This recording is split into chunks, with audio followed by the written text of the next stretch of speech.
ہمارے لیے آج کی انجیل مقدس لوکا رسول کی انجیل، اس کا 2 باب 22 سے 35 آیات مقدسہ تک۔ اور جب موسیٰ کی شریعت کے موافق ان کی طہارت کے دن پورے ہو گئے تو وہ اسے یروشلم میں لائے تاکہ اسے خداوند کے آگے حاضر کریں، جیسا کہ خداوند کی شریعت میں لکھا ہے کہ ہر ایک پہلوٹا بچہ خداوند کے لیے مخصوص ٹھہرے گا، اور ذبیحہ لائیں، یعنی قمریوں کا ایک جوڑا یا کبوتر کے 2 بچے، جیسا خداوند کی شریعت میں لکھا ہے۔ اور دیکھو، یروشلم میں شمعون نامی ایک آدمی تھا، اور وہ راست باز اور دیندار اور اسرائیل کی تسلی کا منتظر تھا، اور روح القدس اس پر تھا، اور اسے روح القدس سے آگاہی ہوئی تھی کہ جب تک تو خداوند کے ممسوح کو نہ دیکھ لے، موت کو نہ دیکھے گا۔ وہ روح القدس کی ہدایت سے ہیکل میں آیا، اور جس وقت والدین اس بچے یسوع کو اندر لائے تاکہ اس کے لیے شرعی فرائض ادا کریں، تو اس نے اسے گود میں لیا اور خدا کی حمد کر کے کہا، اے مالک، تو اپنے قول کے مطابق اپنے بندے کو امن سے رخصت کرتا ہے، کیونکہ میری آنکھوں نے تیری نجات دیکھ لی ہے، جو تو نے سب امتوں کے روبرو تیار کی ہے، غیر قوموں کے لیے انکشاف کا نور اور اپنی امت اسرائیل کا جلال۔ اور اس کا باپ اور اس کی ماں ان باتوں پر تعجب کرتے تھے جو اس کے حق میں کہی گئی تھیں، اور شمعون نے ان کے لیے برکت چاہی، اور اس کی ماں مریم سے کہا کہ دیکھ، یہ اسرائیل میں بتیروں کے گرنے اور اٹھنے کے لیے اور ایسا نشان ہونے کے لیے مقرر کیا گیا ہے جس کے خلاف کہا جائے، اور تیری اپنی جان کے اندر سے تلوار گزر جائے گی، تاکہ سب بہت سے دلوں کے لیے خیال کھل جائیں گے۔ انجیل مقدس کے پڑھے اور سنے جانے پر خداوند کی برکت ہو، خداوند کا شکر ہو۔ باپ اور بیٹے اور روح القدس کے نام میں آمین۔ مسیح یسوع میں میرے عزیز بھائیوں اور بہنوں اور پیارے بچوں، آپ سب کو کراچی پاکستان سے شوکت بھٹی کا سلام و پیار پہنچے۔ مجھے امید واثق ہے کہ آپ نے عید ولادت المسیح بڑے جوش و خروش سے منائی ہوگی۔ خداوند یسوع المسیح کی پیدائش کی خبر ساری امت کے لیے ہے۔ آج کی انجیل مقدس لوکا 2 باب 22 35 آیت سے لی گئی ہے۔ مقدس لوکا انجیل مقدس کے ذریعے شریعت کی وضاحت بڑی خوبصورتی سے کرتا ہے، اور ہم پر واضح کرتا ہے کہ یسوع المسیح شروع ہی سے موسیٰ کی شریعت کا پابند ہے۔ مقدس لوکا مقدسہ مریم اور مقدس یوسف کی شریعت کے لیے عقیدت کی بھی تصدیق کرتا ہے۔ میرے عزیزو، حضرت موسیٰ کی شریعت پرانے عہد نامے میں یہودیوں کے لیے نجات کے لیے خدا کا منصوبہ تھا، اور اب نئے عہد نامے میں تمام قوموں کے لیے خداوند یسوع المسیح نجات کا منصوبہ ہے۔ اس کے لیے لازم تھا کہ خداوند یسوع المسیح اپنی زندگی کے آغاز ہی سے خدا کی شریعت میں مضبوطی سے پیوستہ ہو۔ یہودی دستور کے مطابق بچے کی پیدائش اور بالخصوص پہلوٹے بیٹے کی پیدائش پر بہت سی رسمیں ادا کی جاتی تھیں، جن کا مقصد خدا سے مضبوط رشتہ استوار کرنا مطلوب تھا۔ پہلی رسم ماں کی طہارت تھی، کیونکہ ماں کو بیٹے کی پیدائش کے لیے 40 دن اور بیٹی کی پیدائش کے لیے 80 دن تک ناپاک سمجھا جاتا تھا۔ دوسری رسم ہیکل میں پہلوٹے بیٹے کی تقدیس اور چھٹکارا تھا، جو اس بات کی نشاندہی کرتی ہے کہ بچہ خدا کے لیے مقدس ہے۔ اور بچے کے لیے تیسری رسم ختنہ ہے، جو یسوع المسیح کی پیدائش کے بعد 8ویں دن ہوا، اور اسی روز اس کا نام یسوع رکھا گیا۔ میرے عزیزو، مقدس لوکا اپنی تحریر سے خاندانی پیار و محبت، امن و سلامتی، برداشت، درگزر، معافی اور باہمی اتحاد کا درس دیتا ہے۔ ان رسموں کے ذریعے وہ ہمیں بتانا چاہتا ہے کہ ہمیں خدا کی عطا کردہ نعمتوں کا شکر گزار بننا ہے۔ ان رسموں کے ذریعے خدا کی رحمتوں کی تمجید اور ستائش کرنی ہے۔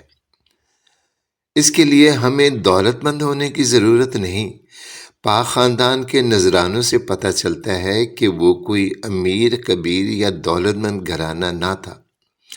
میرے عزیزو، خدا کے گھر آنے سے ہی برکت ملتی ہے۔ جیسے شمعون راست باز نے ہیکل میں آ کر نہ صرف بچہ یسوع کو دیکھ کر خدا کی تمجید کی، بلکہ مقدس یوسف اور مقدسہ مریم کو بھی برکت دی۔ اس نے خداوند یسوع مسیح کو دیکھ کر اسے دنیا کی نجات اور غیر قوموں کے لیے انکشاف کا نور اور امت اسرائیل کا جلال کہا۔ ان باتوں سے مجھے زندگی کا ایک واقعہ یاد آ گیا۔ جب سرے راہ میری ملاقات اپنے درینہ دوست کے ساتھ ہو گئی، جو اپنے دوست کے ساتھ تھا، اور ہم تینوں ایک ریسٹورنٹ میں جا بیٹھے۔ اس ہوٹل کی دیوار پر فارسی میں لکھی گئی ایک تحریر آویزاں تھی، اور ہمارا یہ تیسرا دوست فارسی لکھنا پڑھنا جانتا تھا۔ اس نے وہ تحریر بابلند آواز پڑھی کہ وہ دنیا کی خبر لے کر کہ وہ نور کی خبر لے کر اس دنیا میں آیا۔ تحریر کے اختتام پر لکھنے والے کا حوالہ درج نہ تھا، مگر ہوٹل میں جا بجا بہائی مذہب کے رہنما کی تصاویر لگی ہوئی تھیں۔ میرا یہ تیسرا دوست تحریر پڑھ کر بے ساختہ مسکرانے لگا، اور اسی دوران ایک شخص ہمارے پاس آ کھڑا ہوا اور کہنے لگا کہ مسئلہ کیا ہے؟ میں نے کہا، جناب ہمیں تو کوئی مسئلہ نہیں، ہم یہاں چائے پینے آئے ہیں، 2 گھڑی مل بیٹھیں گے یار اور خوش ہو لیں گے۔ نہیں، یہ تو تحریر جو لکھی گئی ہے اس کا مطلب کیا ہے؟ اس نے کہا، اور وہ کون ہے جو نور کی خبر لے کر آیا؟ ہم نے کہا، جناب پہلے آپ بتائیے کہ آپ کون ہیں؟ اس نے کہا، میں اس ہوٹل کا نوکر ہوں۔ میں نے کہا، جناب شکل و صورت سے تو لگتا ہے کہ آپ ہی اس ہوٹل کے مالک ہیں، ہمارے ساتھ ہی بیٹھ جائیے۔ پہلے آپ بتائیے کہ یہ تحریر کس کی ہے اور اسے لکھنے کا مقصد کیا ہے، اور وہ کون ہے جو نور کی خبر لے کر آیا؟ اس نے کہا کہ دنیا میں تاریکی تھی اور ہمارے مذہبی رہنما جناب بہائی صاحب نور کی خبر لے کر اس دنیا میں آئے۔ میں نے کہا، جناب میں دوسرے مذاہب سے تو واقف نہیں، لیکن بائبل مقدس ہمیں بتاتی ہے کہ دنیا میں سب سے پہلے نور خلق کیا گیا۔ خدا نے کہا کہ روشنی ہو جا، اور روشنی ہو گئی، اور یہ روشنی کسی سورج، چاند، ستارے کی محتاج نہ تھی، کیونکہ ان کی تخلیق تیسرے دن ہوئی۔ اور انجیل مقدس بمطابق مقدس یوحنا کے آغاز ہی میں لکھا ہے کہ ابتدا میں کلمہ تھا، اور کلمہ خدا کے ساتھ تھا، اور کلمہ خدا تھا۔ یہی ابتدا میں خدا کے ساتھ تھا، اسی سے سب کچھ پیدا ہوا۔ ایک بھی چیز جو پیدا ہوئی اس کے بغیر پیدا نہ ہوئی۔ اس میں زندگی تھی، اور زندگی انسانوں کا نور تھی، اور نور تاریکی میں چمکتا ہے، اور تاریکی نے اسے قبول نہ کیا۔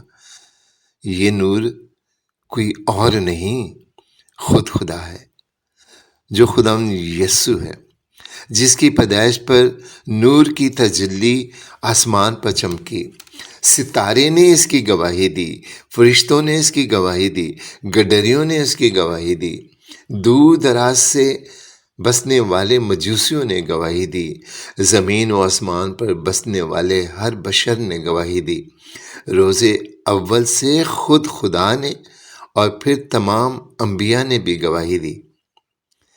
بائبل مقدس میں درج چھوٹے سے چھوٹے اور بڑے سے بڑے نبی نے نور کی بشارت کی خبر تو دی، لیکن کبھی کسی نے یہ دعویٰ نہ کیا کہ وہ نور ہے، اور یہ دعویٰ سوائے خداوند یسوع مسیح نے اور کسی نے نہ کیا، جس نے کہا کہ دنیا کا نور میں ہوں، اور پھر اپنے ماننے والوں سے کہا کہ تم دنیا کے نور ہو۔